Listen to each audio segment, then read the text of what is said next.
Hey, when are you coming back? It's already been 8 months, just come back already. My ex-husband suddenly showed up at my parents' house, acting as irrational as ever. After ignoring me for so long, now he wants me back. I looked at him coldly and said, "We're nothing to each other now.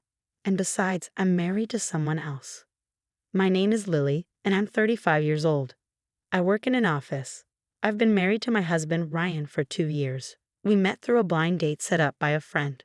She was worried I was too focused on work and wouldn't meet anyone, so she arranged for us to meet. Ryan was there at the party, and we quickly became friends. I like that he was the one to start conversations because I've never been good at romance. It's easier for me when the other person takes the lead. Ryan is 2 years younger than me, so we were close in age and had a lot in common. We exchanged numbers and started dating. About a year later, he proposed and we got married.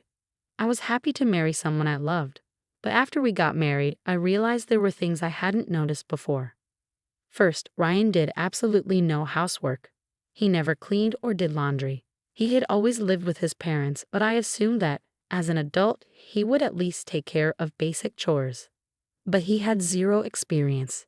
He had never cooked before, and the last time he held a knife was in middle school home economics class. That was a red flag. It meant he expected me to do all the housework just because he didn't know how. And so my exhausting life began. Every morning, I woke up early to make lunch for both of us and prepare breakfast. After work, I rushed home to cook dinner. It was tough, especially when I was already tired from work.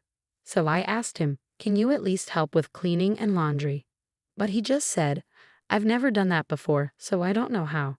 He didn't even try. I patiently told him, "I'll show you how, and we can do it together." But instead of learning, he just refused. At first I thought I could handle it, but with my busy job, managing the house became overwhelming. Then, one day, Ryan complained, "Have you been slacking off on the chores? The house is dusty and my clothes aren't washed." This never happened when I lived at home. I was furious. "Then why don't you do some of the housework? Your mom was a housewife, but I have a full-time job. I don't have the same time she did." Instead of understanding, Ryan got mad. "What are you talking about? My mom took care of me and my brother while managing the house just fine. It should be even easier for you since we don't have kids." "No, but just do your job properly." I was exhausted and frustrated. I had been making healthy meals, packing lunches, and doing everything I could. Fine. If he didn't appreciate it, I'd make things easier for myself. I started cutting corners, gradually. For lunch, I used more store-bought bread. I relied on frozen meals for dinner, made quick rice bowls, and simplified everything. I cleaned lightly in the mornings and did a deep clean only on weekends. I used the dryer for most of the laundry instead of hanging things up. Ryan didn't even notice. As long as the house looked clean, he had no complaints, and he never realized I had stopped making elaborate homemade meals. I wish I had done this sooner. Reducing my workload gave me more energy for work. For 2 years, we lived like that. But then recently, Ryan started complaining again. It happened while I was taking out the trash. "What's this?" he asked. "What?" He grabbed the trash bag and started pulling things out. "Hey, what are you doing? Did you use this much frozen food?" He held up the packaging. "I told you not to slack off. A proper wife should be cooking real meals for her husband." That was the last straw. "I do all the housework, and I make things easier for myself. If you have a problem with it, then do it yourself." He looked stunned. "I've been using frozen food for nearly a year, and you never noticed. That means you were perfectly happy eating it. So don't act like you care now." Ryan had no response. He had never realized the difference. "Shut up. I didn't think you were such a terrible wife. Stop using frozen food from now on," he shouted before stomping off to his office. He was being completely unreasonable, or maybe he just felt the need to be in control all the time.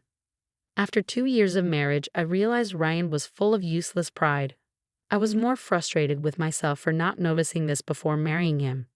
From that day forward, I decided I wouldn't let him push me around anymore. If he wasn't going to respect me, I wouldn't go out of my way to please him. Instead of making his lunch, I packed my own homemade meal and left $5 on the table for him. "What the hell is this?" he asked. "I'm tired of your constant complaints, so from now on, just buy your own lunch," I said. Isn't it your duty as a wife to make my lunch? There's no rule that says that. Don't be ridiculous. I won't allow you to slack off on housework. I don't care what you allow. And if you don't like it, I won't give you the $5 either. He looked irritated but grabbed the money anyway and stuffed it into his wallet. At least make it $10, he muttered. I almost laughed at how pathetic he sounded, so the next day, I decided to give him $10 from our household budget. Not having to make his lunch was a relief. We still argue from time to time, but I managed to carry on with our marriage. Some people might wonder why I stayed with someone like him, but I didn't want to rush into a divorce. It's easy to leave, but I didn't think it was right to give up on someone I once loved just because we had different values. No couple is a perfect match. I believe that with time, we could learn to compromise and accept each other's differences. That's why I kept going. But then one day, he did something that completely changed the way I saw our marriage. It happened suddenly. "Welcome home," I greeted Ryan as he walked in after work. No response. I thought maybe he hadn't heard me, so I just continued cooking dinner. He changed out of the suit, walked into the living room, and lay down on the couch to watch TV. Once dinner was ready, I called him. "Dinner's ready." Still nothing. He sat down, ate in silence, and didn't say a single word. I started to feel uneasy. Maybe something had happened at work. I let it slide. I knew that if I complained about Ben's attitude, it would just turn into an argument. But after finishing his meal, he got up from the table without a word. That annoyed me. "Can't you at least say thank you for dinner and put your dishes away?" I asked. He didn't reply. He just walked to his room with a blank expression. What's wrong with him? I muttered to myself. I cleared the table and washed the dishes. We hadn't argued recently, and I hadn't done anything to upset him, so I figured it had to be something else. But the next morning when I said, "Good morning," he ignored me.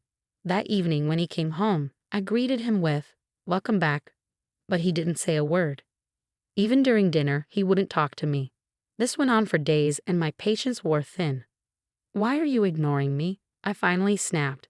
"If something is wrong, just say it. You can't just shut me out like this." Ben didn't even look at me. He just went to his room again. This silent treatment dragged on for a week. I got tired of it and stopped trying to talk to him. Days passed, then weeks. It had been nearly 2 weeks since we had last spoken. At this point, I didn't even know what his problem was. I was so sick of being ignored that I started thinking, why am I even cooking dinner for him? One evening, I simply decided not to cook.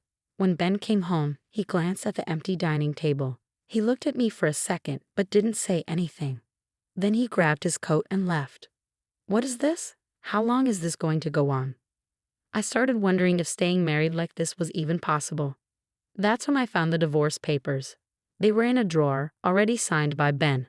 So he's already thinking about divorcing me. Something inside me snapped. Fine. If that's what he wants, I'll just submit them.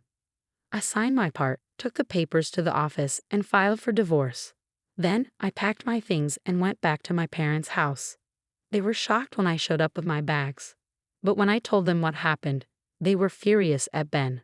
I settled into my new routine, commuting to work from my parents' house. I never heard from my ex-husband. A week passed, then another. No calls, no messages. I figured he really didn't care. Part of me felt sad, but mostly, I was angry. I'm going to forget about that guy. And so I moved on. 8 months later, something unexpected happened. One afternoon, I heard a knock at the door. Thinking it was a delivery, I opened it without a second thought. There he was. Ben. I froze. He looked at me, his eyes widening in shock before his expression turned into anger. "Hey, when are you coming back? It's been 8 months, so get your ass back here." Is he serious? After ignoring me for so long? I stared at him coldly. "We're strangers now," I said. "What are you talking about? We're married. Stop being ridiculous and come home." "You're the one being ridiculous," I replied. "You filled out the divorce papers. You signed them. I just submitted them." His face twisted in disbelief. "What? You actually filed them?" "Of course. Why wouldn't I? You had them ready and signed. That means you wanted a divorce, right?" "It was just to scare you. I wasn't really going to divorce you." I shook my head. If you ignore me for weeks, ruin our marriage, and leave signed divorce papers lying around, how else am I supposed to take it? Ben continued. Well, I listened to my boss's advice. He said that since you always talked back, the only way to get you to listen was to completely ignore you and wait for you to come around. Then he suggested I confront you with the divorce papers, and that would make you apologize. I was disgusted. Your boss sounds terrible. How's his marriage going? His wife and kids left him recently. Of course they did. And don't you think you deserve a divorce after doing the same thing? Ben looked uncomfortable, but he was still stubborn. You'll be the one who struggles now that we're apart. You're older, and with a divorce on your record, no one will want to marry you. So why don't you come back to me? I'll make an exception for you. You don't want to be lonely, do you? Stop being stubborn and come back. I sighed and shook my head. I'm married to someone else. Ben's eyes widened in disbelief. Do you really think I'll fall for that? You're a terrible liar. I'm not lying, I replied. Want proof? I went to the bedroom and woke up my husband. He came to the door, still sleepy. When he saw Ben, his eyes widened. This is my husband. Ben was stunned. Wait, you're Lily's ex-husband. It's been a while. What do you want? Did you really remarry this man? Ben asked. That's exactly what I said. You were childhood friends, right? After my divorce, he supported me and we grew closer. We got married because we knew each other so well. Ben seemed shocked. Oh no. What are you doing here so early on a weekend? I asked. Ben stuttered. Well, now you know. I'm starting a new life. If you don't leave now, I'll have my husband call the police. Oh, I don't want that, Ben said quickly, rushing to leave. Then get out of here, I shouted, and he hurried away. My husband, my childhood friend, is a police officer. We grew up together, and when I got divorced, he came to comfort me.